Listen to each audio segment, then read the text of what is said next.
ଏଠାରେ ମଦ ପିଇକି ବହୁତ ବିଶୃଙ୍ଖଳା କରୁଥିଲେ ଆଉ ଲୋକମାନେ ବି ବହୁତ ଅସୁବିଧାର ସମ୍ମୁଖୀନ ହେଉଥିଲେ। ଆଉ ହାଟ ଏଠି ପ୍ରତ୍ୟେକ ସପ୍ତାହର ଶୁକ୍ରବାର ଦିନ ଏଠି ହାଟ ହେଉଥିଲା। ଲୋକ ମଦ ପିଇ ବହୁତ ବିଶୃଙ୍ଖଳା କରୁଥିଲେ। ସେଥିପାଇଁ ଆମେ ଏବେ ଯେ ଥାନାଟି ଖୋଲିଲା ସେଥିପାଇଁ ଆମେ ବହୁତ ମାନେ ଖୁସି ଅନୁଭବ କରୁଛୁ। ହାଣ୍ଡି ତ କାଲି ଏକା ଖୋଲିଲା ଆଉ ଥାନା ବାବୁ ନେଇଥିଲେ ସବୁ ପରିଦର୍ଶନ କରି ସବୁ ଭଲ ହେଲା। ଆଉ କେତେ ଅନ୍ୟାୟ ଅତ୍ୟାଚାର ହଉଥିଲା, ଏବେ ଯେତେ ଯାହାହେଲେ ମଧ୍ୟ ଟିକେ ଖୁସି ରହିବା। ଏହା ପୂର୍ବରୁ ଆମେ 7 ଥର ପର୍ଯ୍ୟନ୍ତ ଯେତେ ଥର ଗ୍ରିଭାନ୍ସ ହୁଏ ସେତେ ଥର ଆମେ 2 ଜଣ ସରପଞ୍ଚ ସମିସଭ୍ୟ ହେଇକି ପ୍ରତ୍ୟେକ ଥର ଆମେ ଗ୍ରିଭାନ୍ସରେ ପକାଇଥାଉ। ଆଉ ଏ ପ୍ରକାର ବି କେତେ ଜଣଙ୍କୁ ଧରିକି ଆମେ ଫୁଲବାଣୀ ମଧ୍ୟ ଯାଇଥିଲୁ, ସେଇଠି ବି କଥା ଦେଇଥିଲେ କିନ୍ତୁ ସେ ଅନୁଯାୟୀ ଉଦ୍ଘାଟନ ହେଇପାରିଲା ନାହିଁ। ଯେତେବେଳେ ଦାରିଙ୍ଗବାଡ଼ି ଲାଷ୍ଟ ଯେଉଁଟା ଗ୍ରିଭାନ୍ସ ଥିଲା ସେତେବେଳକୁ କହିଥିଲେ 4 ମାସ ଭିତରେ ଆମେ କିଏ କହିଥିଲେ ଆପଣଙ୍କୁ? IAC କହିଥିଲେ ଆଉ ଉଦ୍ଘାଟନ କରିବା, ସେଇଟା ଚାଲୁ କରିବା ବୋଲିକି କହିବାରୁ ଚାଲୁ କରିବା ବ୍ୟବସ୍ଥା ଆମେ ଚେଷ୍ଟା କରୁଛୁ ବୋଲିକି।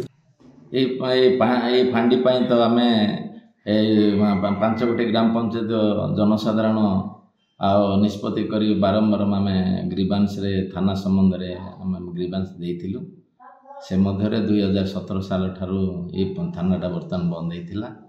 ଏଇଟା ବାରମ୍ବାର ଆମେ ଗ୍ରିଭାନ୍ସରେ ଆଉ SP ସାର୍ଙ୍କୁ, କଲେକ୍ଟରଙ୍କୁ, BDOଙ୍କୁ, ସମସ୍ତଙ୍କୁ ଅଧିକାରୀମାନଙ୍କୁ ଆମେ ଦେଲା ପରେ ବର୍ତ୍ତମାନ ଆଉ SP ଆମକୁ ପ୍ରତିଶୋଧ ଦେଲେ 4 ମାସ ଭିତରେ ଥାନାଟା ନିଶ୍ଚିନ୍ତ ଭାବରେ ଉଦ୍ଘାଟନ ହେବ, ଏହା ପ୍ରତିଶୋଧ ଦେଇଥିଲେ। କିନ୍ତୁ 4 ମାସ ଭିତରେ 4 ମାସ ମଧ୍ୟରେ ଉଦ୍ଘାଟନ ହେଲା। ତେଣୁକରି ଆମେ ଆଉ ସରକାରଙ୍କୁ ମଧ୍ୟ ଧନ୍ୟବାଦ ଦେବୁ।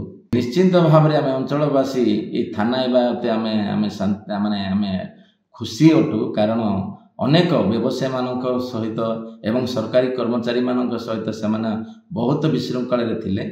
ତେଣୁକରି ସେମାନେ ବି ଆମକୁ ବାରମ୍ବାର କହୁଥିଲେ।